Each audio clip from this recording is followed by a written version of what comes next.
आज जिस सुपरस्टार का मैं जिक्र करने वाली हूँ इस वीडियो में, उनको इंडिया का, बॉलीवुड का पहला सुपरस्टार माना जाता है। इस स्टार की जो बुलंदियां थी, जो मुकाम इन्होंने हासिल किया था, वो आज तक कोई हासिल नहीं कर पाया है। करोड़ों फैंस हैं इनके।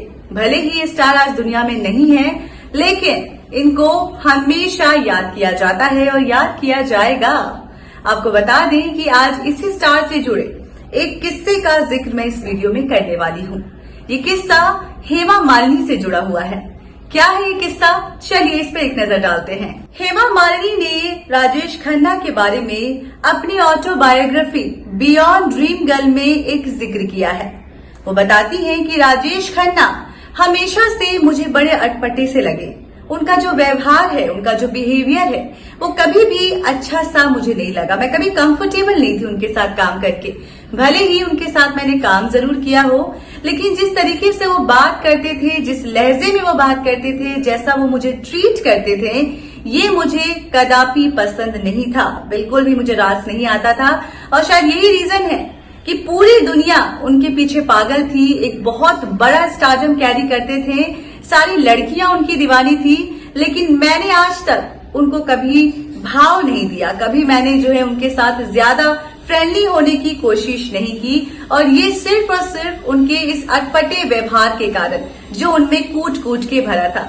शायद इस बात से वो ये कहना चाह रही हैं कि जिस तरीके से वो सभी को हल्के में लेते थे और अपने आप में वो काफी एटीट्यूड में रहते थे, शायद यही रीजन है कि वो लोगों को थोड़ा सा कम आंकते थे। अपने स्टारडम इतना बड़ा था तो जाहिर सी बात है इंसान में अपने आप एटीट्यूड आ जाता है।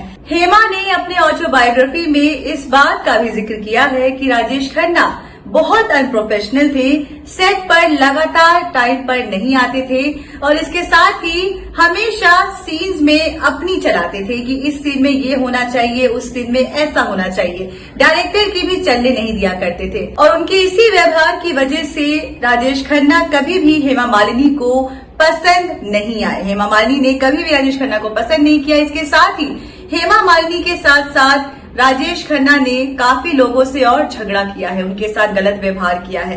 जैसे कि अमिताभ बच्चन के साथ भी उनका मनमुटाव हुआ है, जया बच्चन के साथ भी उनका मनमुटाव हुआ है। और ऐसे कई लिस्ट हैं जिसमें हम बता सकते हैं कि कई सारे एक्टर एक्ट्रेसेस के साथ राजेश खन्ना यानी काका का बिहेवियर अच्छा नहीं हुआ करता था। तो 70 के दशक का ये सुपरस्टार अपने स्टारडम में इस तरीके से घिर गया था कि ये किसी को भी अपने से ऊपर नहीं समझता था। इसी के साथ जब 1973 में राजेश खन्ना ने अपने से बेहद छोटी लड़की से शादी कर ली थी, डिम्पल कपाड़िया की बात कर रही हूं मैं यहाँ पे, 1973 में इनसे शादी कर ली थी जब डिम्पल मात्र 16 साल की थी। और अगर राजेश खन्ना की बात करें तो वो 31 साल के थे और उन्होंने तब शादी रचा ली थी। बड़े ही धूमधाम से शादी हुई थी इन लोगों की।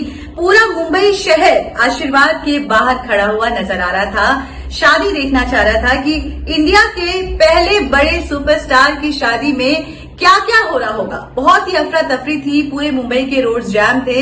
लेकिन इतनी धूमधाम से शादी करने का भी कोई फायदा नहीं रहा, क्योंकि डिम्पल से शादी के बाद ही डिम्पल को बहुत ज्यादा जो है अपने जकड़ में रखना शुरू कर दिया था राजेश खन्ना ने।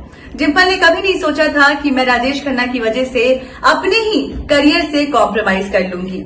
अपने करियर को ऊंचाइयों तक वो ले जाना चाहती थी, लेकिन सिर्फ और सिर्फ राजेश खन्ना के नेचर की वजह से, उनके डोमिनेटिंग कंट्रोलिंग नेचर की वजह से डिम्पल ने अपने करियर को उस तरीके से उछाल नहीं दिया। और यही रीजन है कि 1984 में अपने दोनों बेटियों रिंकी के साथ और ट्विंकल खन्ना, इन दोनों के साथ आशीर्वाद जो कि बंगला था राजेश खन्ना को, उसको छोड़कर चली गई थी। भले ही तलाक नहीं लिया था, लेकिन ऐसे ही दोनों सेपरेट हो गए थे। तो जिस तरीके से राजेश खन्ना ने अपनी पत्नी डिम्पल कपाड़िया के साथ बिहेव किया, जैसे उनको सताया, उनको परेशान किया, उनको डोमिनेट किया, कंट्रोल किया, करियर में आगे बढ़ने नहीं दिया, काफी इनसिक्योर थे, पॉजिटिव थे, तो आप खुद सोच सकते हैं कि जब उनका नेचर अपनी पत्नी के साथ ऐसा हो सकता है, जो वाकई कम उम्र में शादी के बंधन में बच चुकी थी इस स्टार से, तो ये स्टार आम लोगों के साथ कैसे रहता होगा, कैसे पेश आता होगा। तो ये बिल्कुल सही बात है जिस बारे में हेमा मालिनी ने अपनी ऑटोबायोग्राफी में जिक्र किया है इसमें 100% सच्चाई है कि राजेश खन्ना का नेचर काफी रूड था, काफी एटीट्यूड था उनमें और अपने स्टारडम का एक बहुत बड़ा घमंड था इस एक्टर में।